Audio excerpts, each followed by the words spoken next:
The information technology, or IT for short, is a very high-paying career field.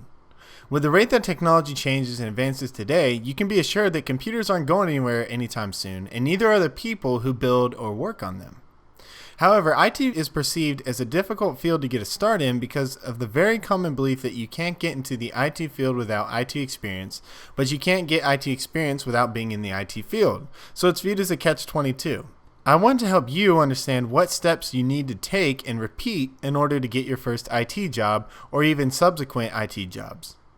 Now we're going to break this down into 5 steps. First, number 1 is get experience. Number 2 is prepare a resume. Number 3 is apply to hundreds of jobs each week. Number 4 is prepare for the interview. And number 5 is negotiate the salary. Obviously, this looks simple when written down, but it is much harder to actually accomplish. If you follow these steps and continue to repeat steps 1 through 5, you will eventually land a great IT job. Now let's cover these steps in a little bit more detail. First, getting experience. Now if you do not have a resume or any experience, then don't think about any of the other steps until you have this one down first. What I want you to do is every time you use a new technology, I want you to write it down in one form or another. Note the name of the technology, the version, and exactly what you did with it. This will come in handy for the next step when you actually go about preparing your resume. If you get a chance to work with Windows Server 2016, Group Policy, Active Directory, or any other IT-related technology, I want you to write it down so you can later add it to your resume.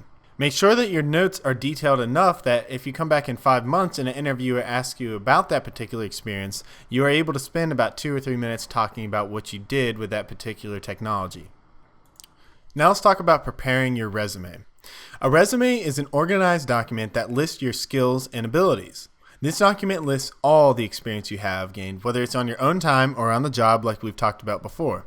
I'm saying it again, make sure you document all your experience whether you gained it at home or on the job. The type of employer that you want to work for is the kind that's only concerned with what skills you can bring to the table right now and how you can benefit their company or their project or whatever they want you to work on. Once you have a resume that you feel is good, I want you to start sending it around to your friends, your family, coworkers if you have any. Get everyone to look at it that you possibly can.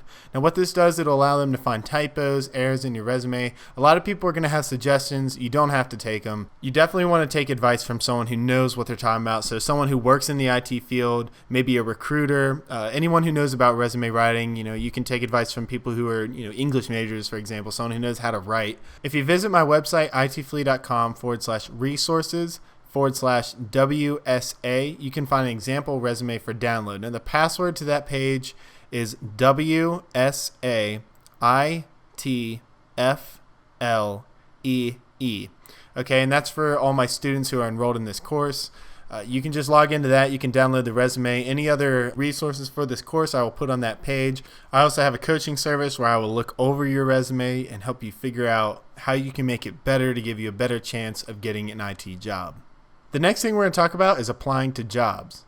Now, if you're unemployed, your job is actually to find a job. So you're never really out of the job, okay? Don't feel like just because you don't have a job doesn't mean you have to work, when the exact opposite is true. You're going to have to work very hard in order to get a job that will pay you each month. So right now, that's your job, to go out and find a job.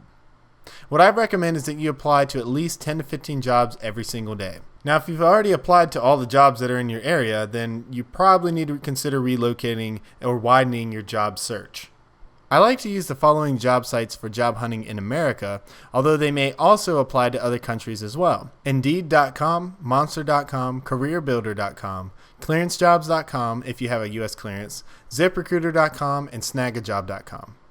Now, a quick search on Google will turn up countless sites like these, all specializing in helping you find a job. Register and create a profile on all of them. I also strongly recommend that you create a profile on LinkedIn and that you join several IT-related groups. Connect with a ton of recruiters and message them telling them about yourself and that you're in the job market. Now, if you've done all of this and you're still not able to get an interview, then it's time to look at 2 things. Number 1, volume, and number 2, quality. We look at volume because I want to know how many jobs per week you're applying to. Then we'll look at quality because I want to know how your resume looks. It is possible that you're either not applying to enough jobs or you don't have enough skills on your resume. If this continues to go on and you know that you're applying to enough jobs, it's time to go back to step 1 and get more experience. Let's talk about preparing yourself for the job interview. Now, job interview is nothing more than a sale. You're going to have to sell yourself to your potential employer. This means that you must have your sales pitch down and well practiced. Go over each line on your resume and be prepared to talk about each line for a couple of minutes. For example, if you list Active Directory on your resume, then you need to be able to talk about what you've done within Active Directory other than simply stating what is on your resume. I had this one interview where the interviewer went line by line over my resume from the top all the way to the bottom. I mean, he covered every single line, and all he said for each line was, "Tell me about this line." He didn't comment on anything I said. That's all he said was just tell me about this line. Now, the bad news for me was that I hadn't prepared or memorized a story for each line, so I was at a loss for words. Let me tell you, this was awkward for me. It was awkward for him. Just don't let this happen to you. Make sure you memorize each line and a story for each line on your resume. Now let's talk about negotiating a salary. When you've done a good job on your interview, you're going to have recruiters coming back to talk to you.